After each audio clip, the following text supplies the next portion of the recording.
Pour créer un gîte insolite, il faut d'abord avoir un bel endroit avec de la nature autour. Il faut avoir le sens de l'accueil. Il faut garder son âme d'enfant et puis il faut tout donner.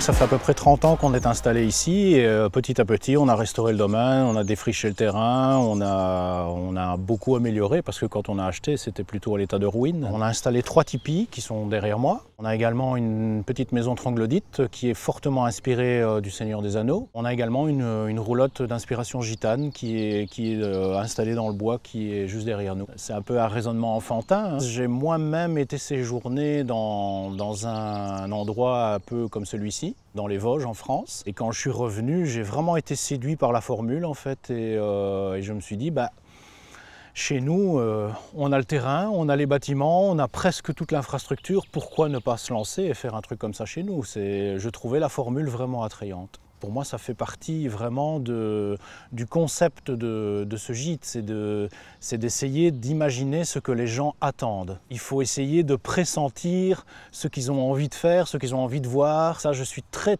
attaché au sens du détail, au coup d'œil, au petit détail qui va faire la différence. Le but du jeu, c'est de dépayser les gens en fait. Ils viennent passer une nuit insolite, il faut les dépayser, il faut qu'ils aient un bon souvenir. J'ai déjà eu des gens qui sont venus dormir dans la maison de Hobbit qui étaient fans absolus du Seigneur des Anneaux, qui se sont déguisés, qui ont mis le casque sur la tête, qui ont fait des photos, qui se font un super barbecue. Il y a même des gens qui se risquent à faire des poulets à la broche et des trucs comme ça. Ils viennent en famille, ils passent une belle soirée. Et quand vous voyez ça, vous vous dites j'ai fait un heureux. En termes d'entretien, en termes de préparation, oui, c'est beaucoup de travail, c'est sûr. Mais bon, on en retire du plaisir aussi, faut pas croire.